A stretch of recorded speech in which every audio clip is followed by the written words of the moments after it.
Добрый день, уважаемые участники сегодняшнего мероприятия. Меня зовут Ольга Валерьевна, я являюсь методистом Республиканского центра образования и здоровья. Моя задача сейчас передать слово нашим коллегам.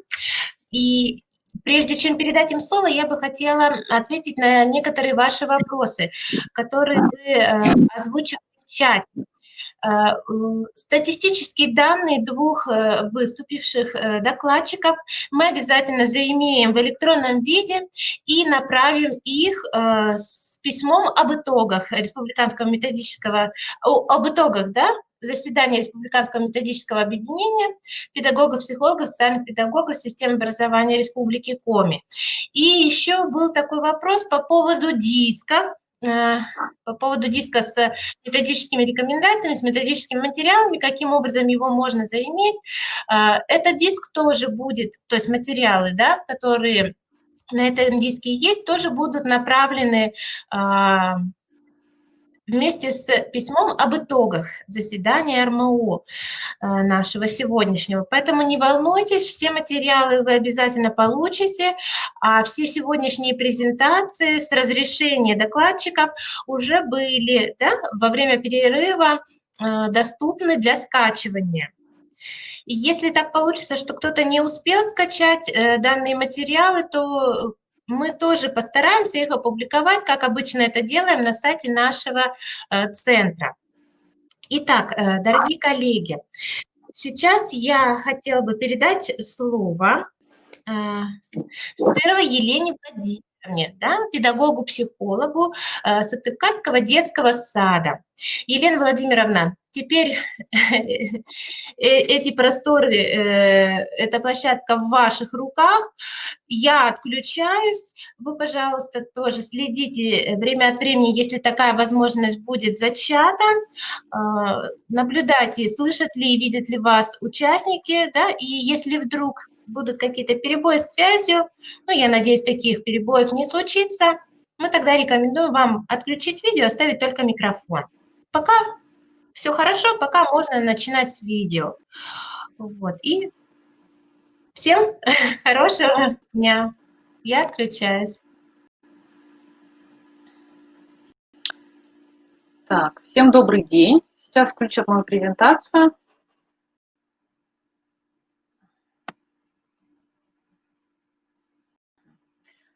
Предлагаю вашему вниманию одну из форм работы с родителями, психологическая игра «Портрет родителя». Использование психологической платформы игровой «Портрет в полный рост». Автор Татьяна Олеговна Ушакова и метафорических карт. Следующий слайд, пожалуйста.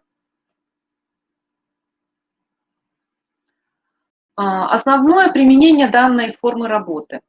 Обоснование, для чего, почему именно игра? Потому что игра ассоциируется с легкостью, азартом, помогает уменьшить внутреннее сопротивление родителей. Если тема достаточно серьезная, то помогает справиться с тревогой, с неприятием, с противлением некоторым. Игра ресурсна, создает атмосферу, в которой людям при помощи работы с метафорическими картами легче работать с самими собой, увидеть разные стороны своей личности, расширить собственный репертуар поведенческий, возможно. Метафорические карты активизируют правое полушарие мозга, логика отключается, включается интуиция, творчество, помогает получить доступ к ресурсам бессознательного. И опять-таки помогает преодолевать защитные барьеры, защиту психики. Позволяет получать некоторые озарения, да, в процессе игры, люди находят ответы на свои вопросы. И игра – это достаточно экологичная форма работы и комфортна для всех ее участников.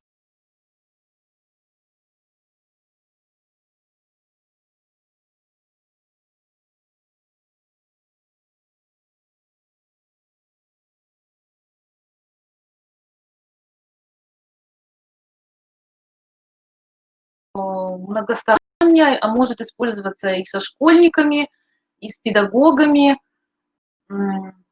Должно быть участников не менее 3 человек. Это обязательное условие, если игра проводится в групповом формате. Ведущий может быть педагог, психолог, просто педагог. Специально обучаться этой игре не нужно. В чем ее преимущество? Да? Приобретается игра, очень хорошо прописаны все правила, очень подробная методичка прилагается, поэтому вы сможете использовать ее в своей работе широко, потому что сколько проводила, всем очень нравится играть в эту игру. Продолжительность примерно час, 2,5 часа. Все зависит от количества участников и от их готовности прорабатывать, работать с проблемой. Да. Дальше, пожалуйста.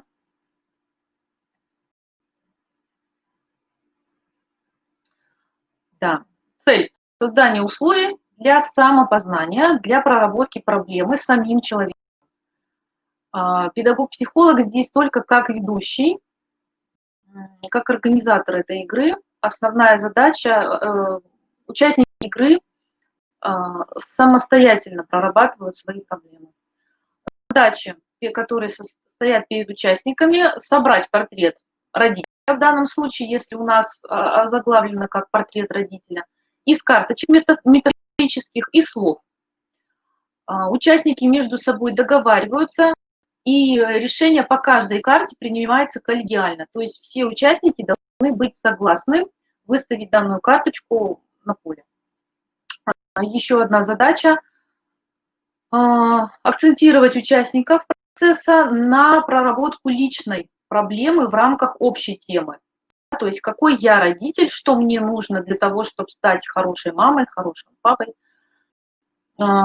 И способствовать нахождению родителями в процессе игры новых ресурсов для воспитания детей.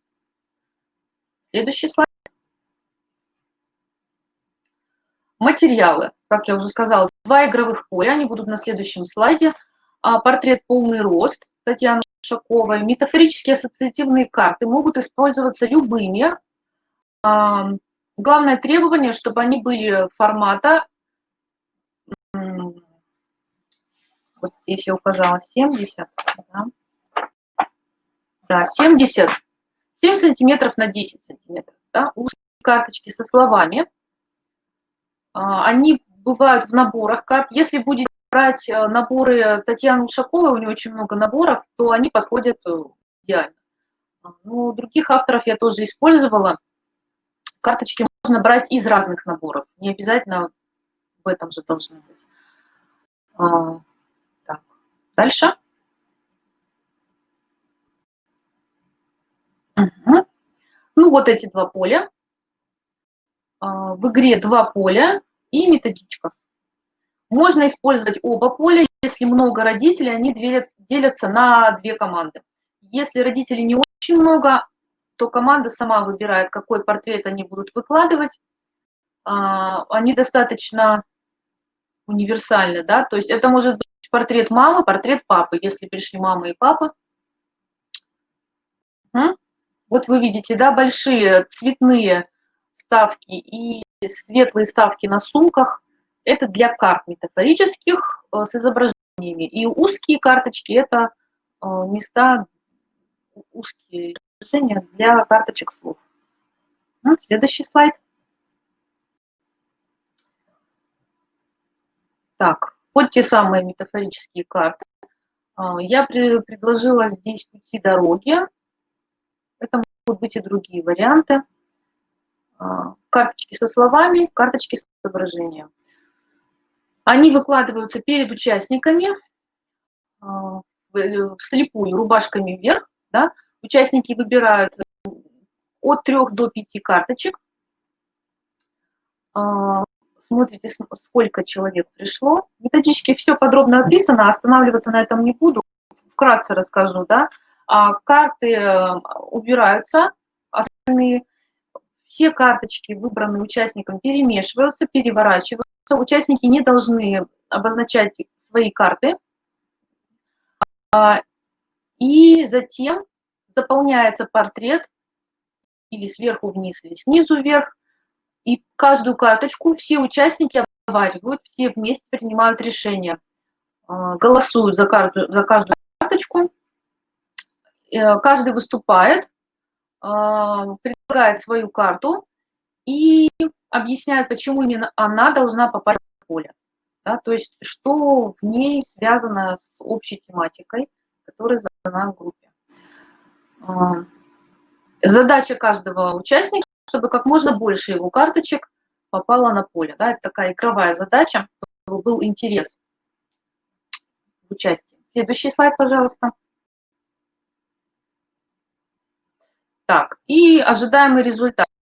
Группа, команда в процессе по окончании игры находят ответы на свои, заданные в рамках тематики вопросы, какой я родитель, и должны ответить на общий вопрос, каким должен быть родитель, да, собирательный образ которого они, собственно, на этом поле и выложили, да, какими качествами он должен обладать. Следующий слайд, пожалуйста.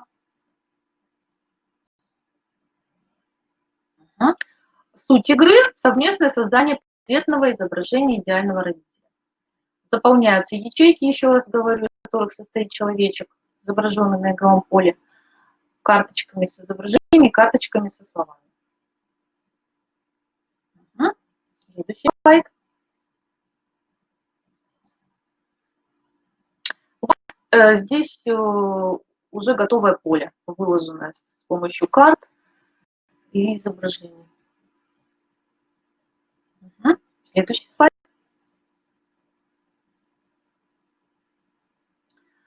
Задача команды – собрать портрет родителя. Еще раз, да, говорю об этом.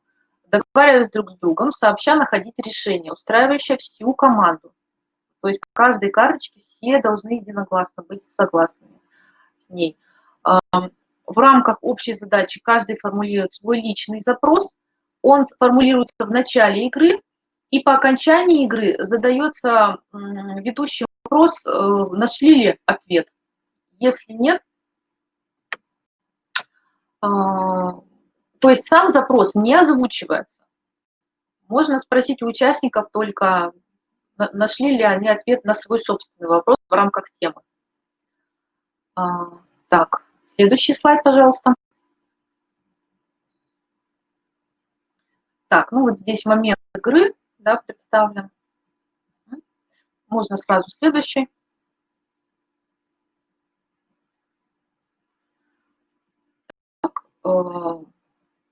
Уже сказала, что наряду с общей задачей команды создать портретное изображение, у каждого игрока задача добиться того, чтобы как можно больше его карт вошло в портрет. Да? Для этого используются различные стратегии. Сложность в том, что решение по карте принимается совместно. Да? То есть участнику нужно убедить остальных, что именно эта карта должна войти в образ. В конце игры спрашивается, обязательно выясняются победители игры, да, у кого больше всего карт вошло в образ. Это первый этап. На втором этапе обсуждаются результаты игры, проводится шеринг участниками и ведущим. Нет, нужно следующий слайд, да. Участниками и ведущим обсуждается, нашли ли участники ответы на свои вопросы, нравится ли всем получившийся портрет, хочется ли что-то изменить. Ну да, вопросы обычные для любого шеринга в конце психологической игры. И обязательно проводится параллель, в чем основная задача ведущего в конце, с реальной жизнью участников. Да, для того, чтобы психологическая игра помогла найти параллели им со своей собственной жизнью. Над чем стоит поработать, что нового для себя возьмут из встречи. Тема для игры может быть любой. Это может быть и идеальный родитель, идеальный ребенок, почему бы нет, да, создается образ. Если это родители подростков, да, то портреты эти вполне могут быть подростками. Видели их образы. Эту же игру можно проводить и с самими подростками, со старшеклассниками. для себя они тоже могут подчеркнуть, найти ответы на многие тревожащие их вопросы. Так, пожалуй, все. Если есть какие-то вопросы, вы можете мне их задать.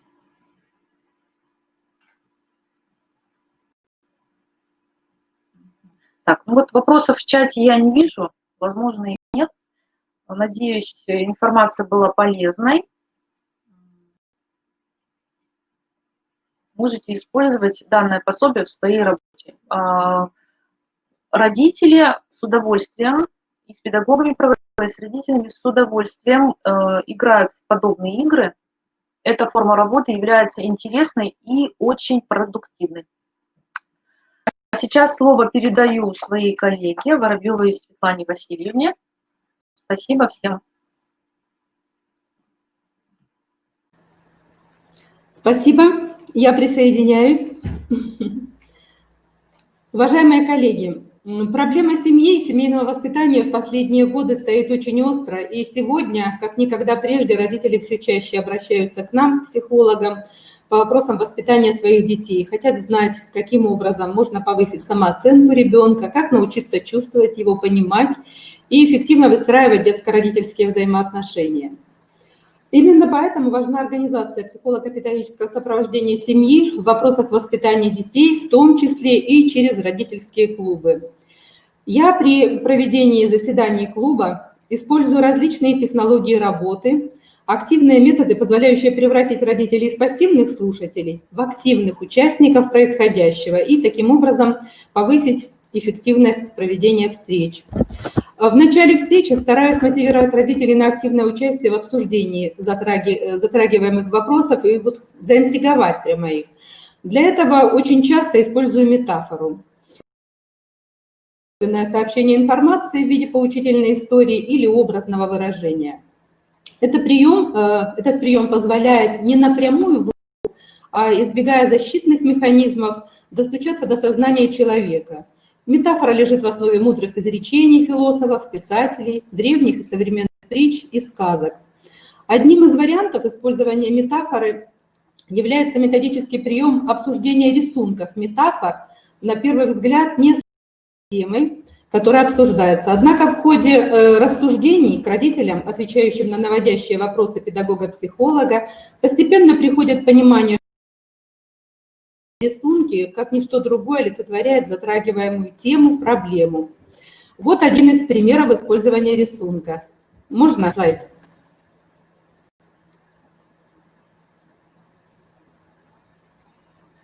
Можно слайд? Могу поменять. Спасибо.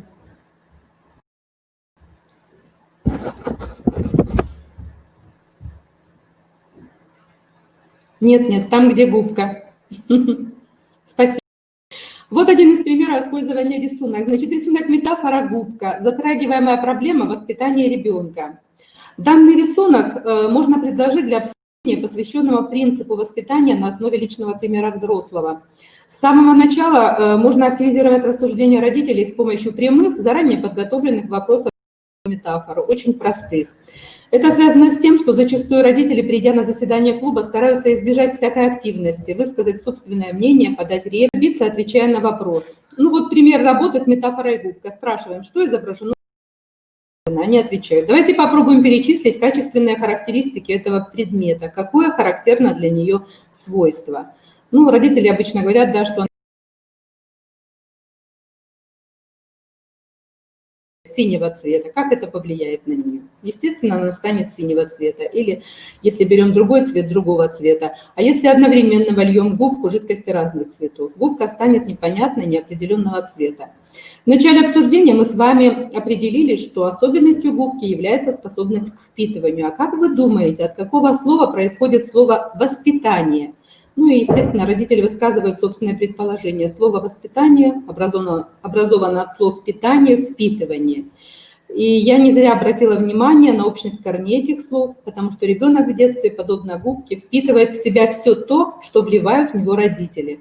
И, конечно, можно долго убеждать ребенка, что курить, допустим, вредно, наказывать его там за эту вредную привычку, но это совершенно бессмысленно, если он видит, с каким наслаждением курит его отец или мать, старший брат или другие окружающие для него значимые люди. И он, скорее всего, впитает в себя пример старших и уважаемых людей. Дальше спрашиваю, можете ли вы сейчас назвать один из главнейших принципов воспитания детей? И вот им очень легко как бы сделать такой вывод, что этот принцип – это воспитание собственным примером. Можно использовать разные рисунки, метафоры. Можно следующий. Вот, например, замок и ключи. Ну, здесь понятно, да, затрагиваемая проблема, необходимость в индивидуальном подходе к ребенку, подбору ключиков к нему, к знаниям психологических закономерностей детского развития и методов воспитания. Можно следующий?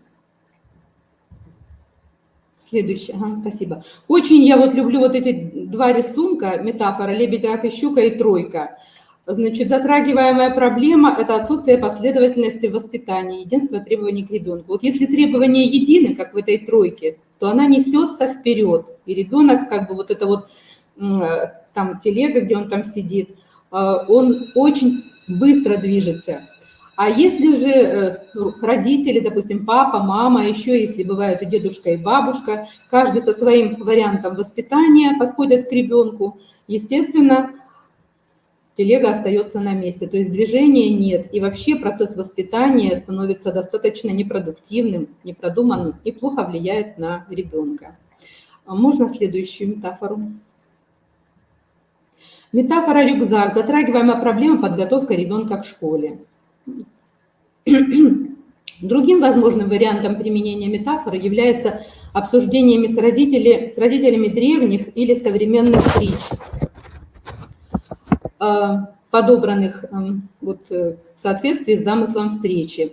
Так, например, обсуждая с родителями вопрос о последствиях грубого, непедагогического обращения с ребенком, можно использовать известную восточную притчу «Все оставляет свой след». Притчи хороши тем, что они небольшие по объему, очень достаточно емкие по своему смыслу. Не менее эффективна демонстрация мультипликационных фильмов, снятых по мотивам притч с последующим обсуждением. Изучение любой темы предполагает и обращение к теоретическим знаниям. Без раскрытия основных теоретических положений по той или иной проблеме невозможно ее правильное понимание. И на заседании родительского клуба мне необходимо знакомить родителей с основными понятиями, раскрывающими затрагиваемую проблему. Чтобы знакомство родителей с теорией не было скучным и неинтересным, я стараюсь тоже подойти к этому вопросу творчески. И существует ряд приемов нестандартной подачи теоретической информации. Можно следующий? Вот подобным методическим приемом являются упражнения ассоциации, или, как еще их называют, кластер или пучок. Я представляю вниманию родителей ключевое понятие темы и предлагаю им назвать как можно больше слов и выражений, связанных, по их мнению, с предложенным понятием.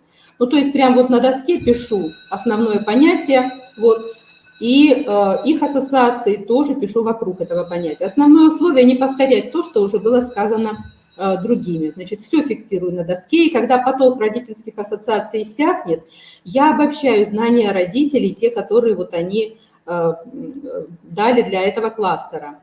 И даю новую, неизвестную слушателям теоретическую информацию по проблеме, ее уже становится гораздо меньше, и она воспринимается легче.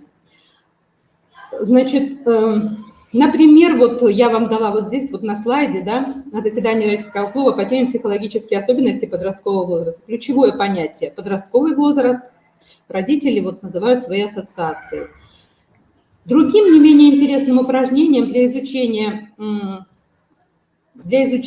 теоретической информации родителями является упражнение «Портрет особого ребенка». Можно слайд тоже? На доску вывешиваю схематичное изображение особого ребенка, например, агрессивного, если это тема влияния семейного воспитания на формирование у ребенка агрессивного поведения. Родителям еще до предоставления теоретической информации по теме предлагаю самим попробовать составить портрет такого ребенка, описать его внутренний мир, а также внешние проявления поведения. Полученное описание при необходимости корректируется и потом дополняется неизвестной родителям информацией. Мой опыт показывает, что простое перечисление рекомендаций по взаимодействию с детьми, пусть даже самых содержательных, эффективных, не оставляет и следа в сознании взрослых. Это знание не будет личным, пока не будет прочувствовано на собственном опыте. И только вовлекшись в непосредственное обсуждение, примерив воспитательную ситуацию на себя, родитель может понять положительные и отрицательные моменты тех или иных педагогических воздействий. Можно следующий слайд? Стандартным упражнением для выработки и обсуждения оптимальной педагогической стратегии взаимодействия с ребенком являются упражнения обсуждения проблемных ситуаций. При обсуждении типичных и нетипичных педагогических ситуаций ненавязчиво даю понять родителям, как необходимо поступать в той или иной ситуации, но главное, что они участвуют вот в этом обсуждении. Существует множество интересных методических приемов для обсуждения оптимальных стратегий для построения взаимоотношений родителей с детьми. Например, вот такой, как скорая помощь. Можно тоже слайд? Нет, перед этим. О, нет, да? Ну ладно. Скорая помощь. Родители, работая в группах, разрабатывают всевозможные приемы профилактики и коррекционного воздействия на ребенка с той или иной проблемой. Письмо от имени ребенка с проблемой в развитии. Допустим, родители, работая в группах, составляют обращение родителям от имени проблемного ребенка. Как бы ему хотелось, чтобы с ним взаимодействовали взрослые. Можно следующий?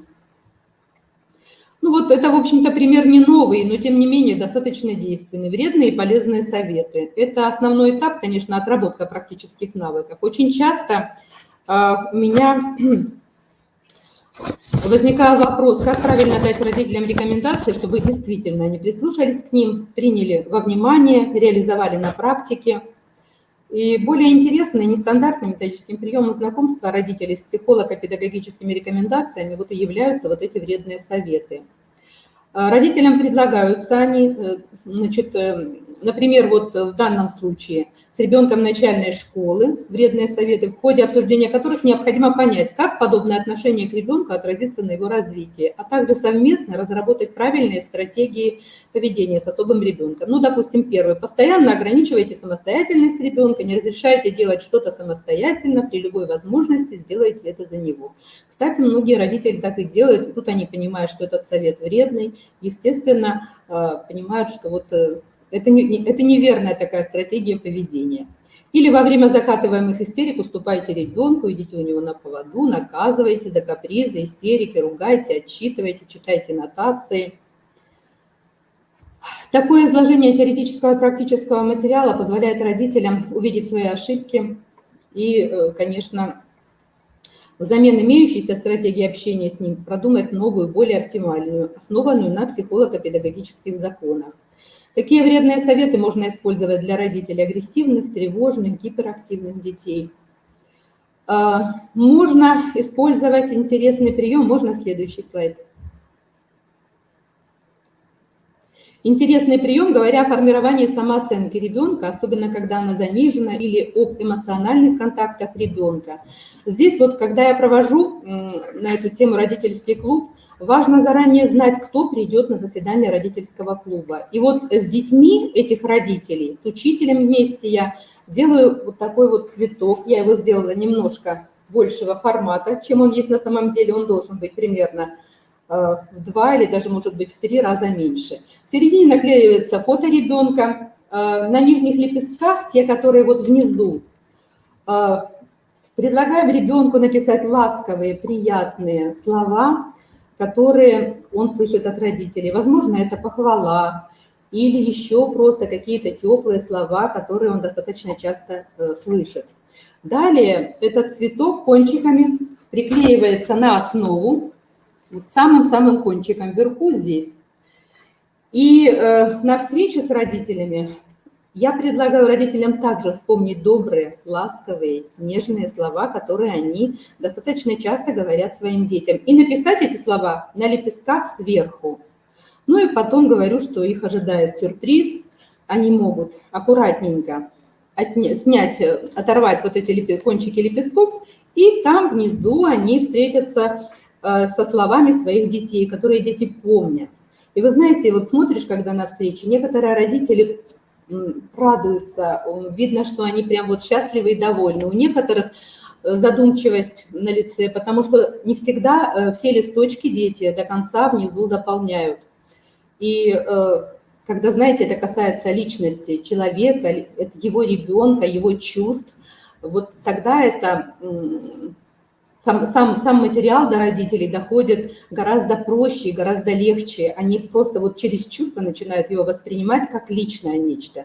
И это остается в сознании. И, естественно, я думаю, что это очень сильный эффект имеет и сильный результат. Можно следующий. На мой взгляд, довольно интересно и продуктивно прошло одно из заседаний родительского клуба в виде игры «Что, где, когда». Практически 90% времени родители активно работали, а я только вот вклинилась в какие-то моменты, подводила итоги, вносила коррективы, вот, ну и участвовала там в некоторых моментах. Темой заседания было конструктивное общение с подростками. Вместо волчка я использовала небольшой мяч, который родители передавали под музыку друг другу, и по ее окончании, у кого оказывался мяч, выбирал конверт с вопросом. Вопросы вот были вот такого плана, что, где, когда. Вот. Значит, вопросы были, там были и вопросы, и задания для родителей, и предложения мастер-класса от психолога. Ну вот хочу немножечко уточнить, какие же были вопросы, задания, мастер-классы. Были видео вопросы от первоклашек о родительской любви, видео вопрос от ученика 11 класса педагогической направленности о родительской мудрости, просмотр притчи и ответы на вопросы, упражнения от психолога «Мои эмоции», мастер-класс от психолога «Техника активного слушания» и «Техника я-высказывания». Ну и, конечно, черный ящик, в котором лежали два предмета, которые используются с древних времен для различных способов воздействия и стимулирования детей, негативного и позитивного. Ну, думаю, вы догадались, да, что это были кнут и пряник. Ну и кроме этого, родители сами определяли, какие виды общения являются конструктивными, а какие нет, потому что там были вот специальные задания, направленные именно на это. И я вот по каждому заданию подводила небольшой итог. Значит, итак, заседание заканчивается, то есть должен все равно быть какой-то рефлексивный этап. Значит, в конце заседания вот этот итог нужно встрече обязательно, конечно, подвести.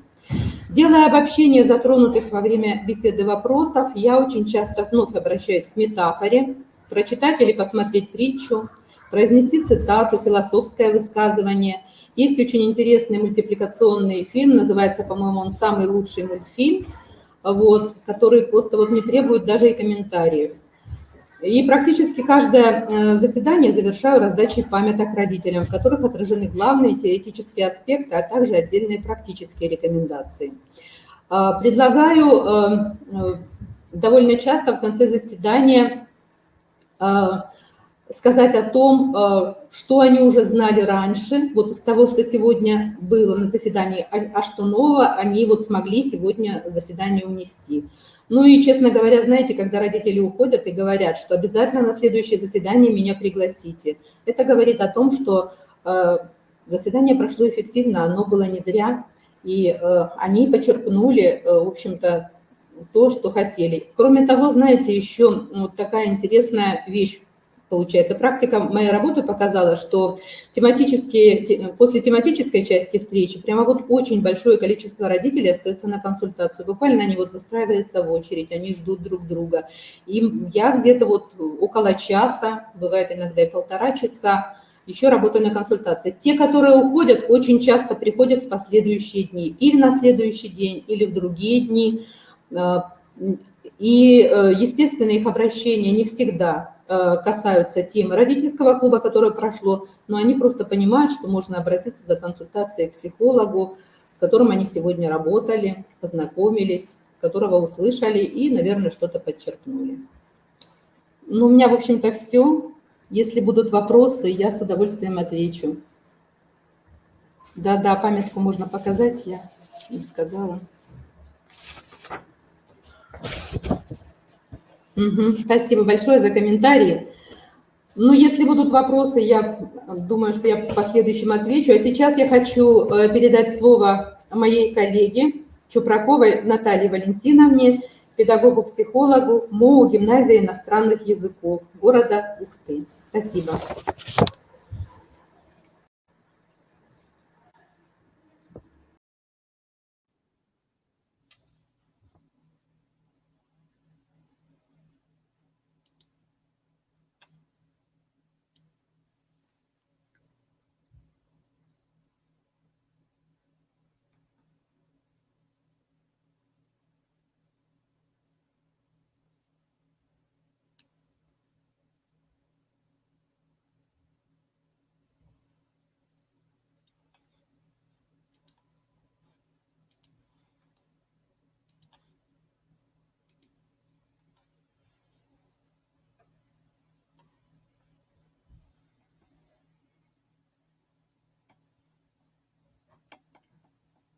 Добрый день, коллеги. Сейчас подождем, загрузится презентация.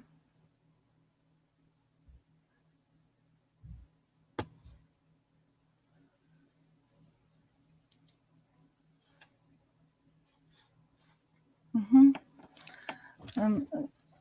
Здравствуйте еще раз. Хочется поделиться своим опытом и презентовать вам свою рабочую тетрадь, которая помогает мне в работе с родителями на родительских собраниях. Но мир наш меняется, количество информации, с которой приходится сталкиваться человеку, неизменно меняет не только мир, но и наших детей.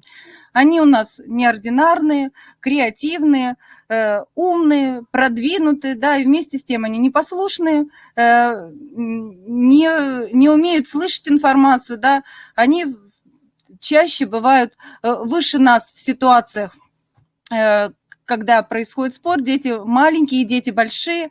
В связи с этим мы должны понимать, что современный мир требует новых качеств у наших детей. Какие же это качества? В первую очередь это умение действовать, умение общаться и умение мыслить. На это ответил стандарт тем, что во главу угла поставлены личностные качества. Кроме этого, мы должны формировать у ребят метапредметные умения, да, умения познавательные, универсальные учебные действия, как раз это умение мыслить, регулятивные умения, навыки, это умение действовать, и коммуникативные, универсальные учебные действия, это как раз умение общаться. Итак, мы с вами всячески мотивированы, да, педагоги школьные и психологи. Мы знаем, что такое, прошли различные курсы, но, к сожалению, наши родители часто нас подводят. Да, они воспитывались в советской школе или того хуже, но родители современные, которые сейчас пришли в школу, да, это как раз родители 90-х, которые... взгляд на воспитание у них совершенно другой. Поэтому, не изменив работы с родителями, мы, конечно же, не сможем добиться и тех результатов, которые ставит перед нами государство, и мы сами личностно для себя ставим. Поэтому в гимназии у нас, мы уже существуем 26 лет, и изначально наша фишка, да, гимназии – это семейственность. То есть родители всегда привлекались у нас и во внеклассной деятельности и в учебной деятельности, но вот в связи вот с этими временными изменениями, да, пришлось изменить и работу с родителями. Значит, в чем психологическое сопровождение? В первую очередь, конечно, это вовлечение в деятельность, и психолог здесь играет непосредственную роль. Мониторинг как развитие детей, так и отношения внутрисемейных и отношения внутриклассных, но и просвещение родителей, то, о чем мне сегодня больше и хочется вам рассказать. Значит, цель – это создание оптимальных условий для объединения усилий педагогического коллектива и родителей по достижению образовательных результатов. Значит, задача – это приобщение родителей к духовно-нравственным социокультурным ценностям нашего Отечества, формирование активной педагогической позиции родителей и развитие единого контекста воспитания семьи в гимназии. Ну, вот предыдущие выступающие говорили о том, что действительно, когда мы в одну сторону, а родители в другую, а в последнее время, и вот у нас, конечно же, родители мотивированы на то, чтобы заниматься воспитанием, но, к сожалению, слишком заняты, а мы не говорим уже о тех родителях, которые вообще, да, как бы не занимаются воспитанием по другим причинам, вот, мы понимаем, что нам их необходимо каким-то образом привлекать и вот эту активную позицию воспитательную, да, не просто накормить, да, обеспечить ребенка, но и заниматься воспитанием и правильным, да, если раньше нам помогало воспитывать детей и общество, да, и средства массовой информации, то сейчас эти структуры, наоборот, мешают, да, нам воспитать активного члена общества, да, и высококультурного и духовного человека. Значит, в связи с этим у нас была разработана тематика родительских собраний. Я не буду вот сильно озвучивать, может быть, то, что может быть необычным для вас, да, вот какие-то темы, вы их увидите, презентации, я так понимаю, будут вам скинуты, да, поэтому, может быть, какие-то идеи, сами родительские собрания вы возьмете для себя вот из презентации. Ну вот что, например, может быть необычным, не всегда, да, проводится. Это, например, создание ситуации успеха. Здесь мы говорим о самооценке и о том, что, ну, наверное, те, кто работает подольше, знают, да, что вначале у нас были перекосы в том, что вот эта самооценка, мы считали, что лучше немножко ее занизить, да, у детей, да, чтобы они не возгордились, так скажем, да, то теперь у нас есть перекос, что мы все детям позволяем, и вот у них как бы вот эта самоуверенность, да, высокая самооценка, вот, превращается в самоуверенность. Вот в первом классе тематических собраний с психологом 6. То есть мы понимаем, что именно в этом, только придя в гимназию, да, придя в школу, мы должны этих родителей, так скажем, под себя подстроить. И вот у нас практически каждый месяц, да, родительские собрания, и они все тематические. Дальше их гораздо меньше, да, то есть это обычно 2 собрания тематических именно с психологом. А еще у нас есть, ну, классные руководители, да, как в любой школе, но у нас освобожденные, нам повезло, которые проводят и другие тематические собрания. Ну вот, например, тематика родительских собраний для 2 класса, и что здесь может быть таким, ну, необычным, опять же, искусство как средство воспитания. Тоже мы много и говорим об этом, и сами рисуем, и рассказываем о том, что то искусство, которое, опять же, со средств массовой информации, насколько оно влияет, да, на воспитание детей, и то, что мы можем им показать, да, какие-то образцы искусства, и искусство, которое создают сами дети. То есть вот это такое, прямо рекламирую, да, что вот эта тема, она очень благодатна, да, и проблем очень много высвечивает. Вот. Ну вот в 3 классе, да, например, какое, например, чувство патриотизма, да, вот, мы как раз там подступаем в следующем учебном году, в 4 классе у них будет курс ОРГСЭ, да, который тоже направлен, да, на формирование, вот, особо направлен на формирование патриотических чувств, да, и вот мы это обсуждаем, то есть вот такое понятие, да, как патриотизм, оно в наше время вот достаточно не в чести, так скажем, вот, и когда мы доходим до того, что патриот это в первую очередь, да, это отец, да, и вот начинается патриотизм с привязанности к своей семье, да, к уважению, заботе о своей семье, да, то есть вот, ну, как бы высвечиваем такие проблемы, да, которые, в общем-то, оказываются для родителей животрепещущими. Но не буду дальше озвучивать, да, потому что я надеюсь, что вы это все увидите, вам скинут презентации. Но, опять же, Светлана Владимировна, по-моему, до меня выступала, если вдруг ошиблась в отчестве, извините, пожалуйста, вот, говорила о том, что действительно просто лектории, опять же, для современных родителей, они оказываются неэффективным. Действительно, уходят родители и говорят, что ой, было так замечательно, интересно вас послушать, все, ушли, а ВОЗ и ныне там. И мы, ну вот в связи со стандартами на основе того, что мы сейчас и с детьми, да, у нас системно-деятельностный подход, да, и мы сами добываем информацию на уроках, да, мы подумали, что, наверное, с родителями это тоже будет очень эффективный способ, да, то есть мы эту информацию теоретически пытаемся добывать на родительских собраниях самостоятельно. И психолог, он, организуя эту деятельность, да, тоже с помощью использования притч, метафор, да, каких-то экспериментов психологических, да, мы с родителями пытаемся вот дойти до того, что нам советует наука про воспитание. И в связи с этим была придумана такая газета первоклассная, называется «Первоклассная тетрадь для родителей». Значит, она выглядит как, ну, так скажем, образцовый вариант, да, вот он толстый со всеми родительскими собраниями. А рабочий вариант мы покупаем с родителями папки с скоросшивателями, да, и в которых есть обращение к родителям, обложка и первое собрание. Дальше на каждое следующее собрание я приношу новый лист, и у родителей каждого класса эта тетрадь, она уникальна. Вот. То есть есть набор собраний, которые мною приготовлены, но понятно, что в классе могут возникать какие-то особые там проблемы, да, потому что у каждого класса там свои особенности. Вот. И она может наполняться как бы достаточно по-разному в разных классах. То есть вот это все у нас как бы условно последовательность этих собраний.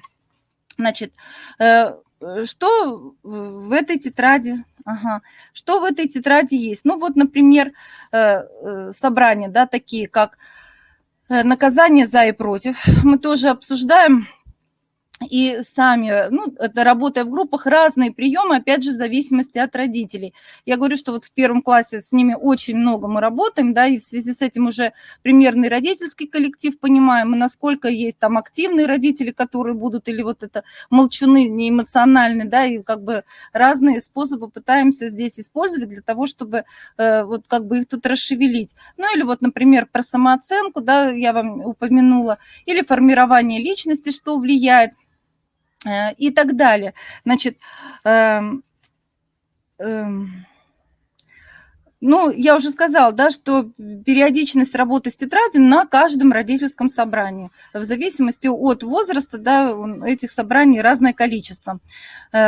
У нас нет как такового родительского клуба. Не ответила Светлана Владимировна, не увидела в чате вопрос. Меня тоже интересует, как вы привлекаете, потому что у меня тоже была идея организовать родительский клуб у себя в школе, и там тоже вот это обсуждать немножко на другом уровне, более заинтересованными родителями, но у нас не получилось. Возможно, от того, что мы их и так очень сильно везде привлекаем, вот, и они перенасыщены этой информацией, может быть, поэтому. Вот, но как минимум не получилось. Если у вас есть какие-то способы, расскажите, включитесь там, вот, нам это очень любопытно. Но у меня есть опыт проведения таких вещей. Я проводила родительский клуб при воскресной школе храма. Вот. Ну и там, конечно, ходят заинтересованные родители, и очень интересно мы проводили тренинги парами. Вот. Тоже, но это уже немножко другая тема особая. Вот. Ну, как бы заинтересованность родителей, она их и приводит. Значит, мы начали работу с тетрадью, то есть работа с родительскими собраниями, да, и активные формы работы на собраниях, они были у нас изначально, то есть вот уже 26 лет работаем, да, и вот они такие были. А вот работа с тетрадью началась у нас 6 лет назад, то есть вот стандартные дети в 10 классе, да, а родители мои с тетрадями сейчас в 6 классе, вот, ну и вот их тетрадь уже достаточно пухлая, да, они понимают, что идут на родительское собрание с этой тетрадью, там пишут и уходят вот эти памятки. Изначально как бы мы тоже раздавали памятки, но они, ну, понятно, пришли, да, где-то в кармане затерялись и так далее. То здесь они уже понимают, да, что они должны прийти с тетрадью. Иногда я говорю так, ну вот на одном из родительских собраний у нас было такое-то, такое-то, да, вот кто из вас где там что помнит, ну, начинают рыться, да, и понимают, что все-таки где-то что-то остается, и вот они как бы вот этот момент помнят.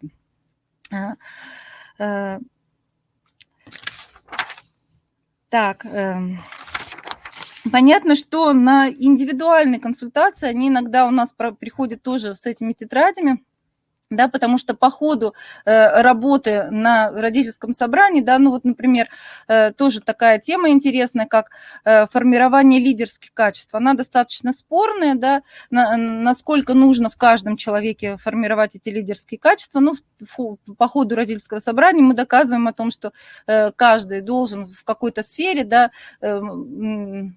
иметь возможность, да, и уметь взять ответственность, да, за результат дела, да, или за ситуацию какую-то на себя, да, то есть лидерские качества должны присутствовать в каждом человеке, да, и каждый должен уметь и подчиняться, и брать ответственность на себя, вот, но... И вот в ходе этих собраний, да, родители очень часто возникают, то есть они еще своего рода и диагностические.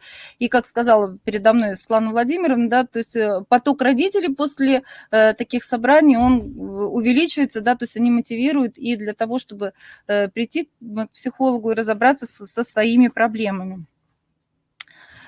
Но и вот такой момент, да, о котором мы для начала, да, то есть вот как сказать, как мы мотивируем работать с тетрадью, да, первое, о чем мы говорим, это о том, что такое успех и что такое счастье. Потому что, ну, начинаем так, ребята, а вот как вы думаете, какими вас хотят воспитать ваши родители? Ну, и они уже в первом классе там коряво пишут, да, там успешными, счастливыми, богатыми, разные вещи, да, ну вот мы приходим, да, и потом раздаем родителям каждому родителю листочек его ребенка. Ну и вот они где-то со смехом, где-то удивляются, почему, да, почему именно эти слова сказал ваш ребенок. Но именно потому что, скорее всего, что именно вы их и употребляете, да, вот я хочу, чтобы ты у меня вырос вот такой, да, то есть каким-то образом ваш ребенок это слышит, да, и вот это, он это и понимает как цель вашего воспитания в семье. А что на самом деле, да, какими вы хотите их все-таки воспитать на самом деле? И вот опять же, родители рассуждают. Вот я, к сожалению, мне тут на английском языке, я не могу анимацию послать, но опять же, будет у вас презентация, посмотрите, да. Я у родителей спрашиваю, а что такое, ну, понятно, успешными вы хотите их воспитать, а что такое успех? Вот. Ну и вот мы как бы накидывают они эти версии, да, что это в первую очередь здоровье, это... успех в деле, да, вот, это успех в семье, это достаток, понятно, конечно же, важно, это успех в каких-то увлечениях, вот. А откуда он возьмется у человека, да, потому что у каждого человека есть что, у каждого человека есть я, а что составляет я человека, да, вот, это его характер, это цели, которые он ставит перед собой, и то, что для него самое главное, это его ценности. И вот мы начинаем всегда с работы над собой. А у меня вот какой характер? Как думаете, как можно определить, какой у меня характер? Вот какой вопрос задать, да? Какой я? Ну, и опять же, вот к предыдущему выступлению обращаюсь, да, какой я? И если я курю, да, вот вы приводили пример, или это с утра было, с утра, да, вот, если я там не убираю за собой вещи, там, ну, и так далее, и тому подобное, да, что я хочу воспитать от ребенка, то есть какой мой характер, да, а какие у меня есть цели в этой жизни, да, вот, а какие у меня ценности, что для меня главное, чем я готов, могу поступиться, а чем нет. Ну и вот как бы такой мотивирующий момент работы и над собой в том числе. То есть, ну, мы помним, опять же, о том, что стандарт говорит о том, что нам приходится перевоспитывать и родителей в том числе, да, потому что вот это родители 90-х, и вот эти родительские собрания помогают нам немножко трудно, да, уже взрослых людей перевоспитывать, но как минимум изменить какие-то вот эти жизненные позиции, да, пересмотреть, не изменить, да, так, слишком я уже забралась, да, но пересмотреть вот эти жизненные позиции, да, и посмотреть на воспитание своего ребенка, да, и на себя немножко с другой стороны. Ну и вот тематика групповых индивидуальных консультаций вам, ну опять же, посмотрите, возможно, как бы где-то кому-то что-то пригодится. Ну, спасибо за внимание. Если есть какие-то вопросы, да, жду их в чате.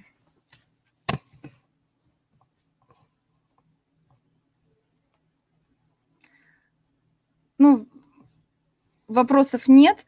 Спасибо большое. И я передаю слово Светлане Николаевне Аленовой, социальному педагогу Воркутинского политехнического техникума. Спасибо за внимание.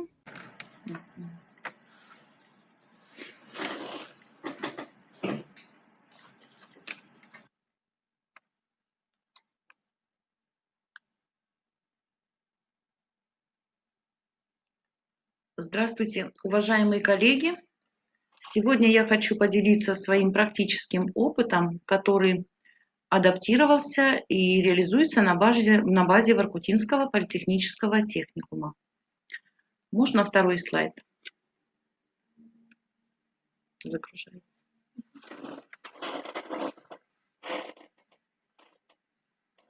Спасибо. Технология работы с семьей в техникуме ведется по следующим направлениям, которые представлены на слайде. Начинается работа с изучения семей студентов групп. Ежегодно кураторы и мастера учебной группы в сентябре составляют социальный портрет группы и социальный портрет семей группы. Проводим анкетирование студентов, их родителей, законных представителей, посещаем семьи, проводятся родительские собрания, знакомимся с окружением студента, выясняем статус семьи, образование родителей. Следующий слайд.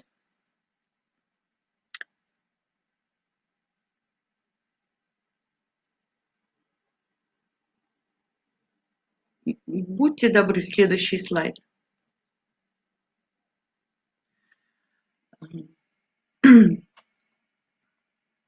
Значит, кураторы и мастера заполняют форму «Социальный портрет семей групп».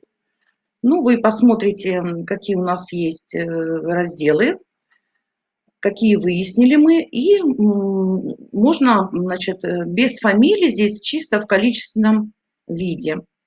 Значит, узнаем статус, социальную группу, вплоть до образования родителей. Следующий слайд. Также заполняем социальный портрет студентов, это группы каждой. Здесь уже я прошу мастеров и кураторов указать фамилии студентов, потому что здесь неоднократно спрашивается информация. Те студенты, которые имеют инвалидность, те студенты, которые из многодетной семьи, неполной семьи, имеют статус малоимущих, сироты или находящиеся под опекой дети. Значит, студенты, которые имеют родителей инвалидов. То есть обязательно с указанием фамилии студента, который мне критерий вот здесь нужен. Одновременно, пока мастера и кураторы заполняют эти таблички, я делаю запросы в ОПДН, КПДН, территориальный центр помощи семье и детям с целью выяснить студентов из семей, которые состоят на учете в этих, значит, учреждениях КПДН и Центре помощи семье и детям. Также студентов узнаем, которые стоят на учете в ОПДН. Следующий слайд, можно, пожалуйста?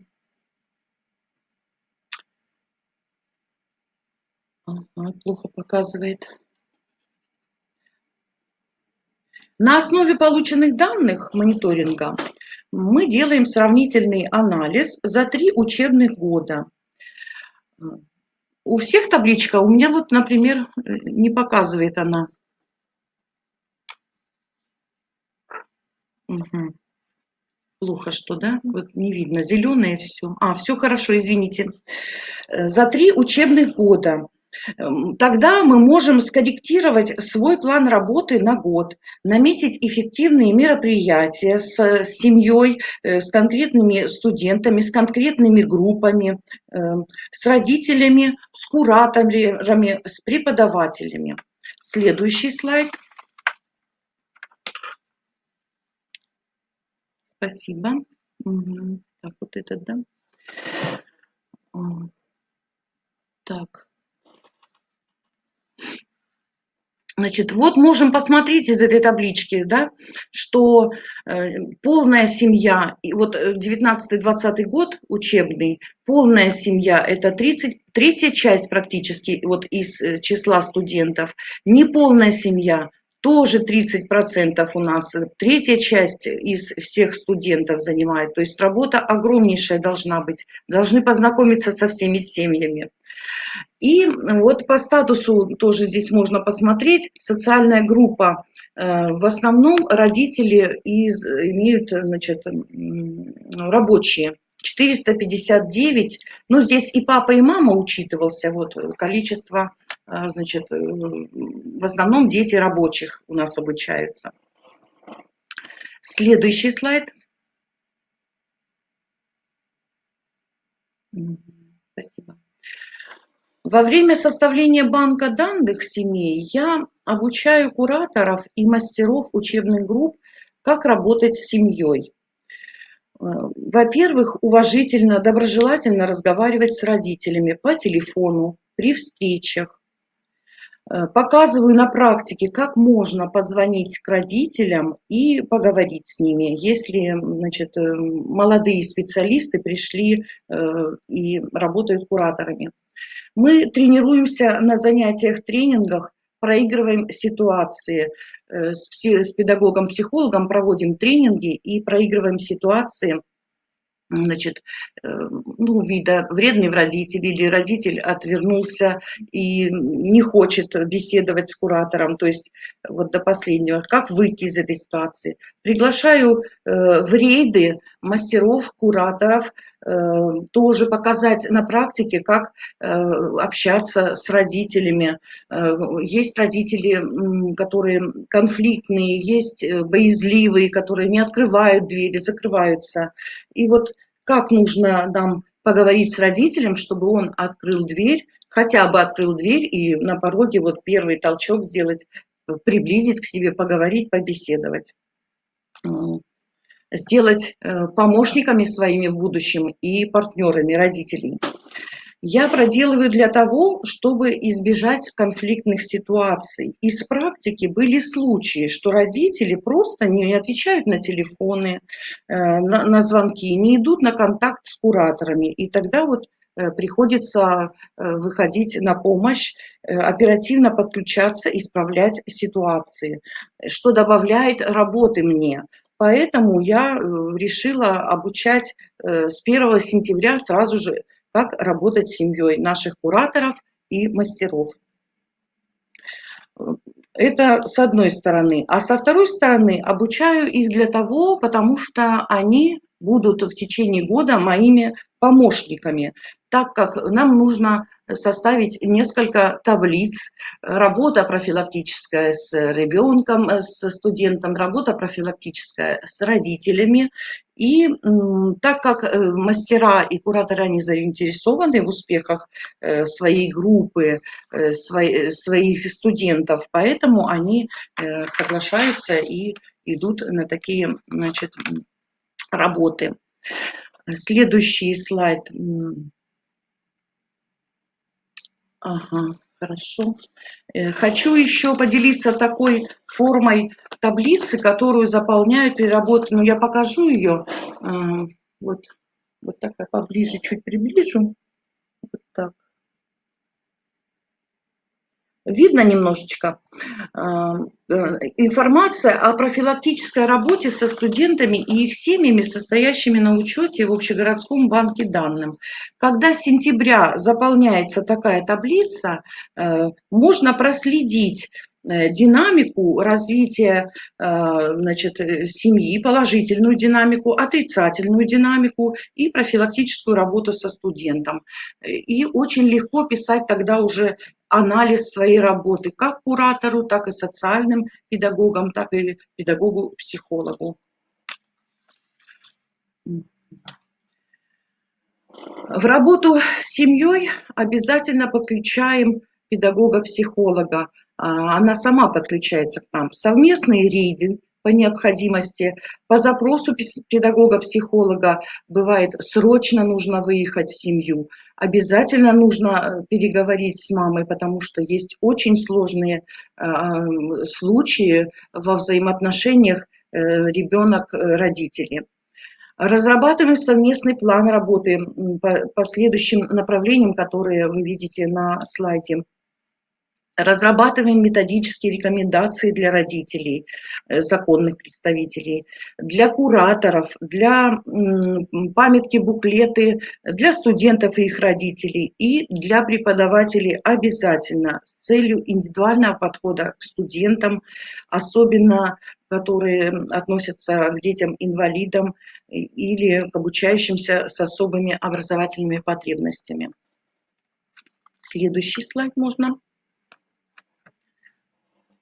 Важным документом является такой документ, как акт обследования жилищно-бытовых условий проживания студента. Так как он составляется здесь и сейчас, подписывается комиссией в присутствии родителей, и родители также подписываются, что они ознакомлены с актом. Ну и акты эти все прекрасно знают, что пригодятся в любой ситуации. Как вы работаете с семьей в отчетной ситуации, по запросам полиции, по запросам прокуратуры, по запросам судов и так далее, всех учреждений. Следующий слайд. Значит, здесь на слайде представлены эффективные формы работы социального педагога с семьей. Я не указала здесь такие формы работы, как викторины, конкурсы, диспуты, а они у меня внесены в такую форму работы, как родительский лекторий.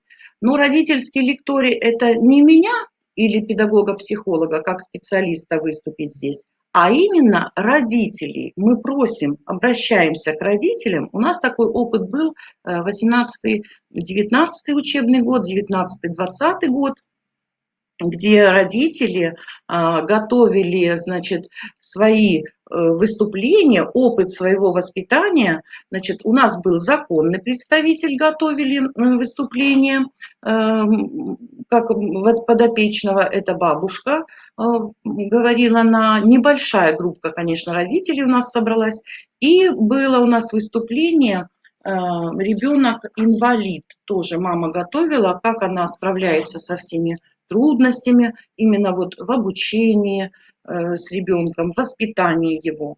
Вот такая форма у нас родительский лекторий. И еще у меня же, я говорила, есть помощники, это мастера и кураторы. Они в свои планы записывают такие формы работы с родителями, как проведение конкурсов, викторин, диспутов и приглашают для совместного проведения. Ну вот, следующий слайд можно. Ожидаемые результаты.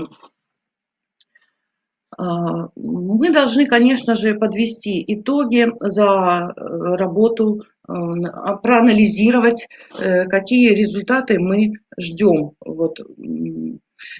Ну, например, взять вот эту нормализацию социальной ситуации развития подростка. Вроде бы положительный, да, результат. Ну, как посмотреть, какую ситуацию мы будем рассматривать? Бывали у нас случаи, что мы писали письма в УПДН, в МВД, очень сложные письма, что ребенок оставлен один несовершеннолетний и проживает в квартире, родная старшая сестра где-то недалеко присматривает за ним иногда, вот перестал он ходить на учебу, выявили такого ребенка и, значит, поселили незамедлительно в общежитие. Ну, естественно, созванивались с мамой. Мама в другом городе, папа на вахте, очень сложная ситуация. Поселили ребенка уговорами в общежитие по приказу директора. Ребенок жил, ушел в самовольный уход, значит, ищем, составили письмо, мама не приезжает, папа опять на вахте, обещал приехать. Вот ребенок оказался в такой ситуации. Теперь все наладилось, опека, значит, пристраивает ребенка в приют, и вот я хочу сказать, что у ребенка ситуация развития его нормализуется, да, что он будет под присмотром, пока не приедут родители и будет решаться вопрос. А для семьи это как бы отрицательный результат. То есть вот двоякий у нас тут ожидаемый результат, если рассматривать их с этой точки зрения. Ходатайствуем, значит, по случаям сложным в учреждение системы профилактики и, в общем, помогают они нам работать. Так, следующий слайд. Сложилось уже тоже из опыта алгоритм работы с семьей. Ну, в общем-то, сложные случаи, когда бывают, ну, я расскажу вам. Вот, например, поступил запрос от куратора, да, трудный случай, что семья закрылась, не отвечает, и нужно проработать с этой семьей, чтобы выйти на ребенка, чтобы он вернулся на учебу. Поэтому первое у нас идет открытие случая. Значит, социальный педагог, педагог-психолог, устанавливая контакт с семьей, разговариваем. Это может быть моментальный процесс, может быть долгий. Определяем выделяем особо важные проблемы, потребности семьи. Если помощь, значит, можно оказать сразу, то сразу же оказываем помощь, либо консультация психолога, наша консультация. Приглашаем этого родителя к нам в техникум для консультации, если они не могут пригласить к себе. Вот. И по результатам нашего вот этого обследования, выявления проблем, мы проводим заседание педагогического консилиума, в который входит замдиректора по воспитательной работе, педагог-психолог, куратор, медицинская сестра, социальный педагог. На этом заседании мы разрабатываем план работы с семьей, как в дальнейшем нам поступать, куда обращаться, либо своими силами, либо придется привлечь, значит, учреждение системы профилактики. Далее у нас идет реализация плана и прослеживаем динамику, значит, динамику развития семьи. Положительную сторону, отрицательные стороны рассматриваем. Для этого, значит, нужно скорректировать план, куда у нас пошло развитие этой семьи. И опять же, во втором полугодии у нас будет заседание педагогического консилиума, где мы посмотрим, что мы будем решать с этой семьей в дальнейшем. Продолжим мы патронаж этой семьи, либо случай закрываем, все наладилось и все хорошо. Вот. И на следующем слайде я представила результаты диагностики входящей, особенности семейного воспитания, которые мы просматриваем, как они изменяются. Значит, здесь вы прочитаете недостатки и особенности семейного воспитания в семье, высокая выраженность эмоционального отвержения ребенка в отношениях подросток-родители, принятие родителями ребенка, его особенности и так далее. Это на этом этапе, когда мы, значит, можно вернуться на предыдущий слайд.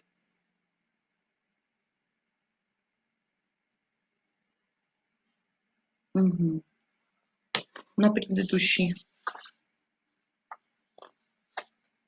Да, когда мы оцениваем динамику случая, вот здесь мы уже смотрим эти результаты диагностики, над чем мы работали, и вот применяем, значит, мониторим и делаем выводы.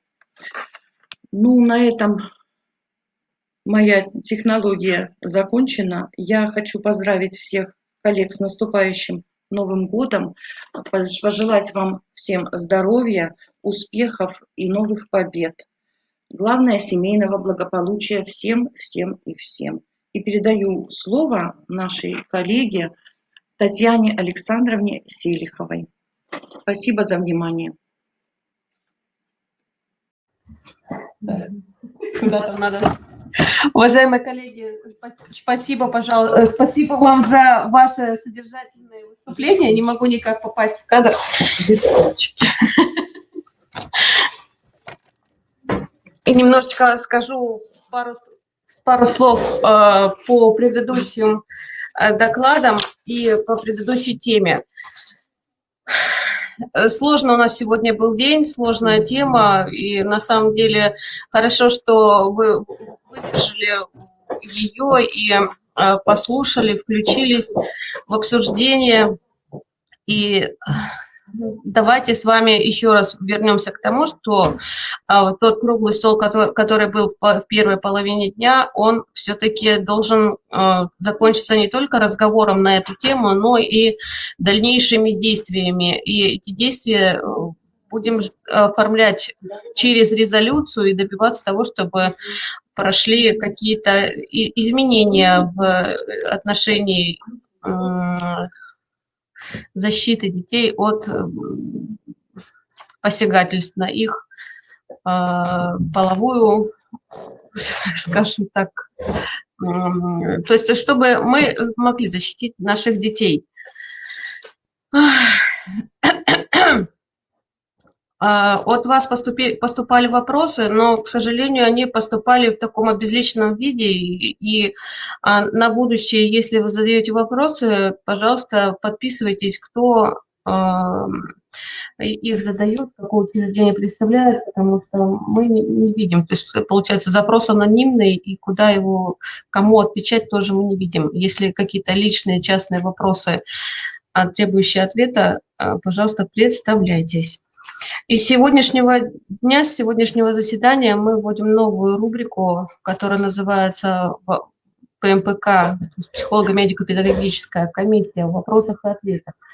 В прошлом письме об итогах РМО мы делали запрос и определили круг вопросов, на которые мы постараемся сегодня ответить. Конечно, не все вопросы будут сегодня с ответами, но Татьяна Александровна Селихова, заместитель руководителя Центральной психолого-медико-педагогической комиссии, будет с вами сегодня общаться и начнет разбор наслышанных для вас вопросов. Пожалуйста, слово. Добрый день, коллеги. Вопросов на самом деле поступило очень много, и они такие как бы разноплановые. Есть вопросы, которые, с одной стороны, нельзя сказать, что деятельности ПМПК не касаются, но с другой стороны, они как бы не совсем по деятельности ПМПК. А вот эту рубрику, которую бы мы хотели организовать, да, Юлия Валентиновна, это именно вот какие вопросы к специалистам по МПК и по МПК, потому что у нас бывает тоже очень много вопросов к учреждениям, например, тогда, когда вот почему и зачем направляют, например, на ПМПК. Бывают такие вопросы. Может быть, я освещу сначала вот сегодня такой вопрос, и он есть в ваших вопросах. Зачем комиссия, да, для чего и кого направлять на комиссию? Чаще всего, конечно, у нас на комиссию приходят родители, они или приходят к нам в центр, или на центральную ПМПК, или звонят по телефону, да, и объясняют, что их отправила школа. То есть это нет никакой рекомендации консилиума, это нет характеристики консилиума, это нет представления консилиума, который вот есть в распоряжении от 9 сентября 2019 года номер 93. Хороший документ, где очень четко прописано, как, что и консилиум делает. И там есть документы, которые... есть документы, которые показывают, каким образом готовить все-таки на комиссию. То есть все равно до того, как ребенок попадают на комиссию, учреждение, оно прорабатывает этого ребенка, оно работает с ребенком, да, организует работу, смотрит, а почему у него трудности. И вот в основном родители что говорят, что учитель нас отправил, потому что или нарушение поведения, да, учитель нас отправил, не справляется с программой. Школа нас отправила, потому что, ну, как он сдаст экзамен, потому что, ну, вот он не учится, как вот он сдаст. Вот надо вот помочь ему, надо, чтобы он сдал экзамен, да, вот такие вот запросы бывают. Хотя в порядке у государственной итоговой аттестации, опять же, очень четко прописано, кто все-таки имеет право на создание условий. Вот. Да, контактные телефоны напишу. Телефон. Ну, телефон, наверное, может быть, сразу запишите. 301 357 код 203. Код 203. Так, вот. А комиссия все-таки, вот для чего она комиссия? Что мы на комиссии делаем? Это в первую очередь это проведение обследования детей в возрасте от 0 до 18, но сейчас мы смотрим детей и после 18 лет, да, которые обучающиеся, и в целях своевременного выявления особенностей в физическом или психологическом развитии детей, и для определения образовательного маршрута. Дальше, когда мы посмотрели ребенка, это подготовка по результатам обследования, рекомендаций, показаний детям психолого-педагогической помощи и организация обучения. И оказание консультативной помощи как родителям, законным представителям, так и педагогам, да, и также другим структурам, потому что к нам обращаются специалисты как и медицинских организаций, как и образовательных организаций, так и организаций социальной сферы. Вот. И, конечно, очень главная задача, такая основная задача, это все-таки определение специальных условий для детей с ограниченными возможностями здоровья. Вот это, наверное, еще один вопрос, кто такой все-таки ограниченный возможности здоровья. И, может быть, это вопрос в учреждении, наоборот, от нас, от комиссии. Вот знание все-таки, кто такой ребенок с ограниченными возможностями здоровья. Что есть такое представление у образовательных организаций, что вот какое-то нарушение, какое-то заболевание, какие-то трудности, да, какие-то физические недомогания, что-либо еще, да, вот соматически очень много больных деток. И есть ощущение, что, ну как он без ограниченных возможностей? Он, наверное, скорее всего, с ограниченными возможностями. Но вот статья 16 Закона об образовании, она четко очень говорит, что обучающийся с ограниченным здоровьем – это физическое лицо, имеющее недостатки в физическом или психологическом развитии, подтвержденные психолого-медико-педагогической комиссией и препятствующие получению образования без создания специальных условий. Я вам зачитала, чтобы как бы это было четкое определение.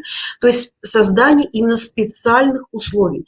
И вот эти специальные условия, они у нас сказаны в 79-й статье Закона об образовании, и специальные условия у нас начинаются со специальной адаптированной образовательной программе. И вот в пункте 1 этой статьи там так и написано, что это организация обучения именно по адаптированной образовательной программе, использование специальных методов, да, использование специальных учебников, использование специальных технических средств.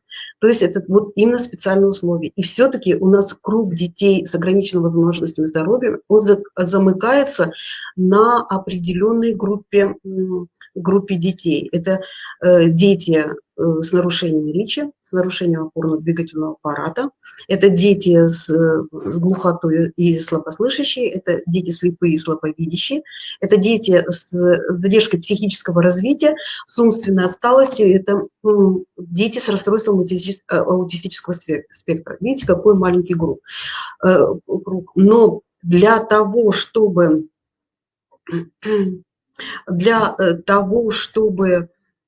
определить, является или не является, родители предоставляют огромный пакет документов, как медицинских, так и педагогических. И тоже вопрос был от вас, какие документы необходимы для ПМПК. И это медицинское заключение, где какое нарушение, какое заболевание у ребенка и какая как бы вот сложность, что ли, вот этого дефекта, ограниченного возможностями здоровья. Какие же документы, вот какие документы, ну, вот Ирина Николаевна спрашивает, пакет документов, которые необходимо собрать родителям для ТПМПК, ну или вообще для ПМПК, да? Значит, кстати, у нас в городе Сыктывкаре центральная ПМПК находится в городе Сыктывкаре, в Республиканском центре психолого-педагогической, медицинской и социальной помощи. Есть у нас еще городская территориальная психолого-медико-педагогическая комиссия от управления образования, и есть дошкольная комиссия от управления дошкольного образования. Ну и вообще у нас в республике 19 комиссий, одна комиссия – это центральная, и 18 комиссий у нас территориальных. То есть во всех фактически, на всех территориях есть комиссии, но работают они совершенно по-разному в том отношении, что режим работы. Кто-то работает сезонно, да, кто-то работает. И вот график работы вы можете посмотреть, и все названия территориальной комиссии и руководителей вы можете посмотреть у нас на сайте. В разделе, значит, на сайте нашего центра, в разделе «Центральная психолого-медико-педагогическая комиссия», и там есть вкладочка, где все данные, вся информация про территориальные ПМПК, она есть. Точно так же на этом сайте есть, какие документы необходимо, да. Вот, и Ирина Николаевна, тоже отвечу, сейчас я про пакет документов скажу, но отвечу еще на ваш один вопрос. Рекомендации по составлению характеристики классным руководителям на ребенка.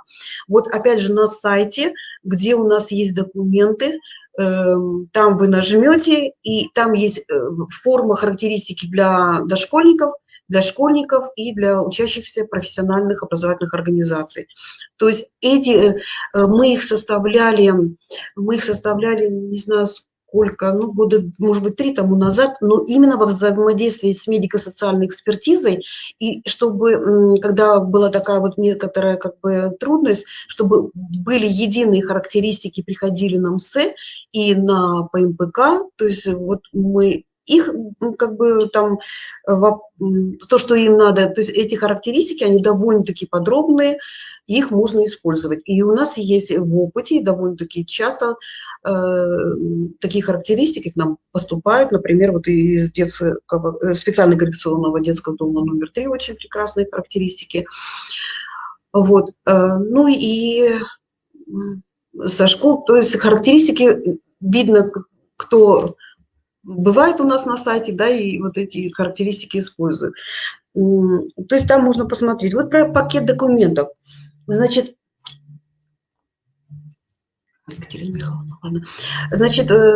нужно будет первым делом это паспорт родителя, удостоверяющий его личность, да, или законного представителя. Если это опекун, то необходимо будет документ с органов опеки, да, об опеке этого ребенка. Дальше свидетельство о рождении, с 14 лет паспорт ребенка. Потом необходимо медицинскую выписку врачей, это лор, окулист, невролог, психиатр и того специалиста, который ведет ребенка. Амбулаторную карту приносят уже родители на комиссию, обязательно характеристика с образовательной организацией, обязательно представление консилиума с образовательной организацией. Так, Юлия Валентиновна, да, продукты деятельности, это тетрадки или рисунки для детей, дошкольников, или это тетрадки по русскому языку и математике. Для детей-инвалидов это обязательно справочка об инвалидности для детей, которые будут обучаться дистанционным режиме это другие документы. Но вот все документы, которые у нас необходимы, опять же, документы для участников, сдающих государственную итоговую аттестацию, там тоже прибавляются еще документы. В порядке о сдаче государственной итоговой аттестации как основного общего образования, так и среднего общего образования. Кстати, какие документы необходимы, например, для категории обучающихся с ОВЗ или для категории именно для детей-инвалидов или для тех детей, которые сдают экзамен в медицинских организациях и на дому, там опять же свои определенные документы. Все это можно будет посмотреть в порядке или вот на сайте, какие документы нужны.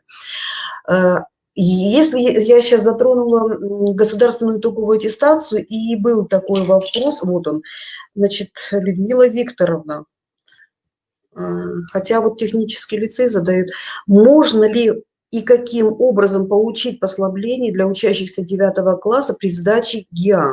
Вот именно 9 класса почему-то технический лицей, да, задает. Если у детей нет статуса ребенок-инвалид, но имеется существенное нарушение здоровья, которое значительно снижает качество жизни, очень плохое зрение, частые головные боли. Ну, смотрите, вот, которые значительно снижают качество жизни. Вот когда я говорила о тех документах, вот чтобы подтвердить, что какое-то есть нарушение, заболевание, есть ограниченные возможности здоровья, да, обязательно необходимо медицинское заключение, которое должно быть с печатью, с датой, да, с учреждением, которое эту справку, это заключение или даже, может быть, врачебной комиссии заключение выдал. Да, и там должно быть соответствующее заключение о медицинских диагнозах, о заболеваниях ребенка и еще и какие необходимы вообще созданию условий ребенку при сдаче, например, государственной итоговой аттестации. И такие документы приносит и ребенок с ограниченными возможностями здоровья, и тот обучающийся участник ГИА, который государственной итоговой аттестации, который сдает на дому или в медицинской организации, или в образовательной организации, или, например, в санатории. Да, тоже может быть и такое. Вот. И вот это та категория детей, которым создаются условия. У каждой категории детей, например, дети с ОВЗ и дети-инвалиды, они не имеют права на сдачу в форме ГБН, выбирают они сами, какая форма, да, вот, но имеют право. Например, обучающийся, если он обучается на дому, если он обучается, у него есть, значит, он обучается на дому или медицинской организации, но у него нет ограниченных возможностей здоровья, да, у него вот таких условий уже не будет. То есть, опять же, в порядке, какие необходимы, если необходимо, то, может быть, какое-то время из следующих РМО мы посвятим, да, кто вообще получает, какие условия получают. Вот, охватить за такое время, как бы все, может быть, не очень возможно. Так, значит, ну, сейчас я быстро пробегусь, вот какие еще. Так, вот, Елена Михайловна Коробейникова задала такой интересный вопрос. Нормативные показатели по каким психологическим методикам с учетом неуспеваемости по основным предметам являются показания для направления учащихся 5-6 классов на территориальный ПМПК? Вообще тоже вроде, вы знаете, многочасовой можно говорить, какие методики используются, но, Елена Михайловна, опять же, можно зайти на наш сайт, да, или вообще открыть методические рекомендации для ПМПК. Они, конечно, от 23 мая 2016 года, номер ВК 1074/07, о совершенствовании деятельности ПМПК психолого-медико-педагогической комиссии. Там огромный раздел по той диагностике, по возрастам и, мало того, еще и по специалистам, какие диагностики мы вообще на ПМПК используем. Вот. Так, вопрос был. Ага, система упражнений по нейропсихологическому сопровождению детей с ОВЗ и рекомендованная литература. Это у нас школа номер 28 задала. Значит, опять же, кому можно обратиться из авторов? И к Семенович можно обратиться, значит,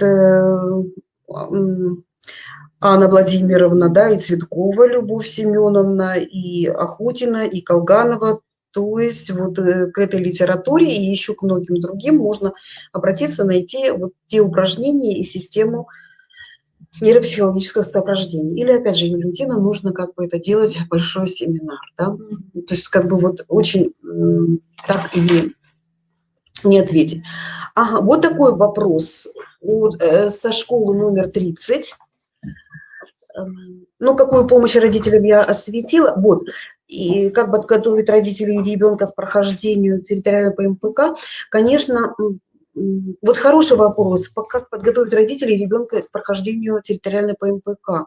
Вот в первую очередь, конечно, специалисты школы должны быть информированными, знать, для чего ПМПК, как туда пройти, что для этого надо, какие нарушения, а не только, да, вот просто нарушение поведения, и все, давайте мы покажем на ПМПК. Вот, и если побеседовать с родителем, пригласить, и если консилиум образовательной организации работает, и такой ребенок с трудностями есть, и его ведет консилиум, он его консилиум обследует, проводит какую-то определенную работу, консультирует родителя, предлагает или не предлагает на ПМПК, а может быть и так, что определит определенные этапы вообще работы сопровождения, и достаточно будет этой работы, да?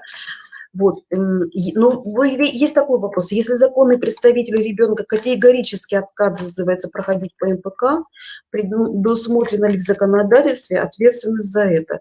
В какой форме следует доносить до родителей данную информацию? Конечно, вот это тоже сложный вопрос, потому что родители на самом деле бывают отказываются от той программы адаптированной или какой-либо другой, но в законе об образовании, пункте 4 статьи 44, там есть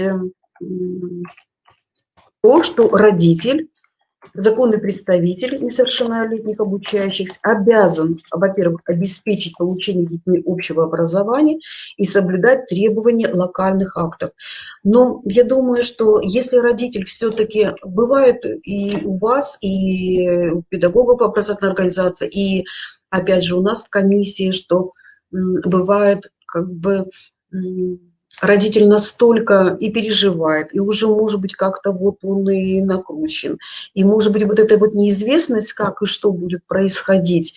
И бывает, знаете, что очень часто звонят и говорят, что ну что вот все, вот там программа такая, она только для умственно отсталых, или еще чего-нибудь. Да? Вот та организация, это только там еще как-то вот негативно отзывается. Да? Вот. Но надо смотреть, чем... И родитель, я что хотела сказать, что родитель, когда понимает, что специалист хоть на ПМПК, хоть в образовательной организации, он как-то соучастен, у него есть желание помочь, и есть как-то вот элементарно на первом, наверное, этапе выслушать, понять, да, и попробовать сначала, не сразу же его там куда-то отправить, а попробовать своими силами в образовательной организации. Очень много зависит от того, как мы разговариваем, каким тоном мы разговариваем, каким образом мы разговариваем, вообще как мы соучаствовали вот в этой деятельности, ну как в беседе. Очень много зависит от того. И у нас на ПМПК, конечно же, чувствуешь. И вот вопрос тоже был... Значит, принцип организации командной работы по МПК. Конечно, вы все знаете мультидисциплинарные принципы, да, и междисциплинарные принципы, когда учет одного специалиста в команде, но и вот умение все-таки вот этот принцип как-то гуманного отношения, принцип умения общаться, умение душевного вот этого общения, это все очень играет роль.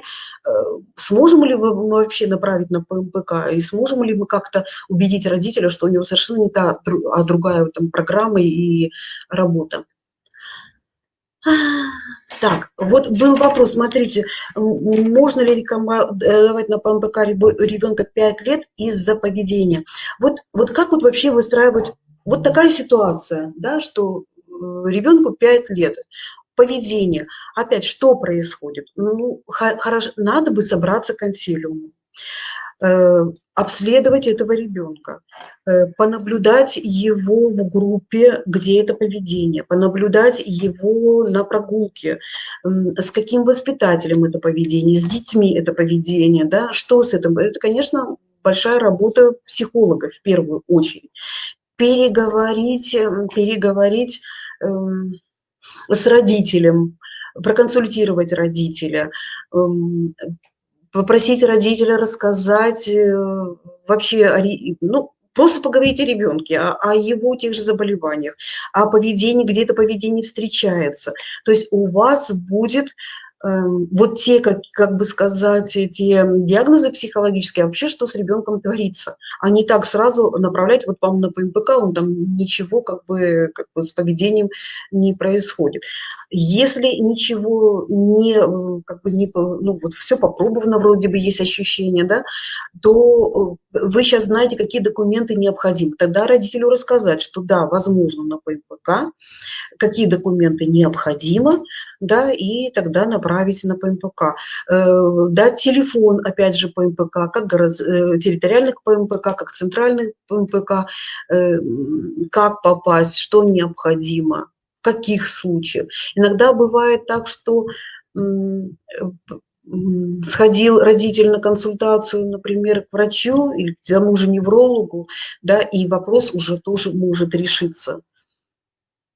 Так. О консилиуме он 93, значит, от 9 сентября 2019 года, номер 93, об утверждении психолого-медико-педагогического консилиума в образовательной организации. Нет, где-то, Юля, в другом месте написано. Сейчас мы поищем, чтобы как бы правильно.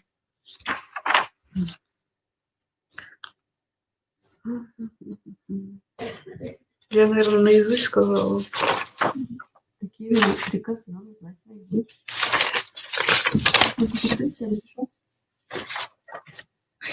Так, ну он от 9 сентября 2019 года, номер 93. Об утверждении психолого-педагогического консилиума об утверждении положения о психолого-педагогическом консилиуме образовательной организации. Вы знаете, он на сайте у нас тоже есть, и там все материалы, мы как-то проводили семинар, и там есть и презентация. Вот. Я его, видимо, не написала.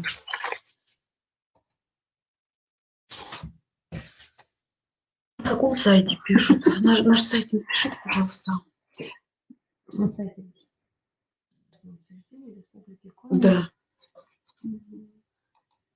Уважаемые коллеги, мы вещаем с вами, меня не видно, но слышно, мы вещаем из государственного учреждения Республики Коми, Республиканский центр психолого-педагогической, медицинской и социальной помощи. В принципе, все специалисты лица ПМПК работают в этом центре. Так что все вопросы, пожалуйста, обращайтесь. Мы ответим, поможем.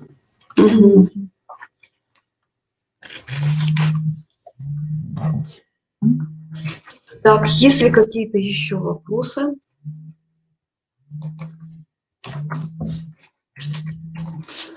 Ну, вот как раз тут еще есть вопрос, да, роль психолога медико-педагогического консилиума образовательной организации. Ну, это, конечно, в первую очередь, это создание условий обучения, развития, социализация, адаптация обучающихся посредством психолого-педагогического сопровождения. Это основная задача консилиума, основная цель. И задача – это в первую очередь выявление трудностей в освоении образовательной программы, особенности развития, социальной адаптации, поведения обучающихся, принятие решения об организации психолого-педагогического сопровождения, потом разработка рекомендаций по психолого-педагогическому сопровождению и консультирование участников образовательного процесса. Это вот основные задачи.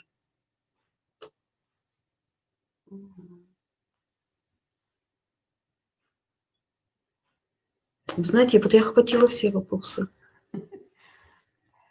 Есть ли еще вопросы, уважаемые коллеги? Ну, в следующее РМО мы будем продолжать, да, эту рубрику. Может быть, как-то вот вопросы более как бы четкого тогда плана или характера для ПМПК. Я думаю, что мы для работы этой рубрики будем передавать вопросы, касающиеся конкретно ПМПК. Все вопросы, которые касаются профилактики суицидального поведения или каких-то других форм девиации, да, это все будем рассматривать в плановом режиме в ходе работы Республиканского методического объединения. Если есть опыт, будем делиться, спрашивать вас, находить звездочек, чтобы вы вещали на всю республику, делились своим опытом. Большая благодарность, что Татьяна Александровна включилась в наши ряды в Республиканское методическое объединение, и каждое заседание РМО будет у нас с участием Татьяны Александровны и других специалистов центральной ПМПК. Если у территориальных ПМПК есть опыт, которым хотели бы вы поделиться, пожалуйста, тоже общайтесь, предлагайте свои услуги, мы обязательно вас включим в свою команду. С кейсами давайте мы отложим на следующий год. Уже, как сказала у нас коллега из Воркуты, предновогоднее настроение. Ну, извините, вот перебью, Валентина, вот смотрите, вот с кейсами, вот даже, знаете, какие вопросы можно задавать, потому что вот как раз перед выступлением был звонок, интересный такой вопрос, когда описывалась ситуация, и что с этой ситуацией делать. Вы тоже можете, конечно, есть ощущение, что вот это произошло, и надо бы сразу ответ получить, да, это целый месяц ждал, ну, может быть такое, вы по телефону тоже звоните, я всегда, мы всем, и любой специалист ПМПК ответит вам на вопросы, но... Да, но тоже можно описать вот такая ситуация, как с ней быть, да. А был вопрос вот какой, вот раз я вспомнила, Юлия, я тогда быстренько как бы рассказала, был вопрос такой. Значит, смотрите, это дошкольная образовательная организация, я думаю, что бывают такие ситуации, и вот ребенок пришел с рекомендацией уже ПМПК, заключением, что у него адаптированная образовательная программа дошкольного образования, и там прописано в компенсирующей группе. Вы понимаете, да? И вроде бы мы образовательная организация, да? Зачем нам такое заключение? Но когда ребенок он прошел ПМПК, приходит в образовательную организацию, он может принести такое заключение. И вообще выбор, да, ПМПК может написать, что и вообще мы не должны писать, в какой организации или в какой группе. Мы это, как бы, особенно в организации мы не пишем. Родитель может не согласиться, принести это просто в образовательную организацию, не компенсирующего совершенно вида, или, например, в группу некомбинированного вида, а просто вообще в образовательную группу, да, и сказать, что вот у нас заключение, и, пожалуйста, создайте условия для ребенка с ограниченными возможностями здоровья. Да, и нам нужно будет создавать, да, и нам нужно будет разрабатывать адаптированную образовательную программу, да, нам нужны будут специалисты, которые будут работать с этим ребенком, создавать специальные методы. То есть вот такие. Но я к тому, что вопросы могут быть как из таких вот ситуаций. Все, Юлия. Вот как раз мы соединим приятное с полезным. Да. И очень рада, что у вас затянули наши ряды. Будет очень всем полезно, красиво и здорово. И, пожалуйста, вопросы свои задавайте, кейсы свои присылайте. В наступающем новом году будьте счастливы, здоровы и мудры. И всех с новогодними и рождественскими наступающими праздниками. Встретимся в конце января уже Нового года. Всем успехов, пишите нам письма, ждите итоговое письмо. Вот у нас там можно еще раз похвастаемся нашей коллективной работой. Здесь есть и ваши работы. Здесь есть и ваша работа, и ваш труд, и наш, и ваш. Так что мы вместе сообща делаем дело, будем работать. И буквально вот на днях мне такая пришла фраза, прилетела из, опять же, просторов интернета, что спрашивают старца, а долго ли ждать улучшения? А старец ему отвечает, если ждать, то долго. Поэтому давайте с вами действовать и идти, несмотря ни на что, преодолевать все трудности, вместе сообща в команде. Всем до свидания. Заседание наше закончилось. Успехов, здоровья и всего самого хорошего.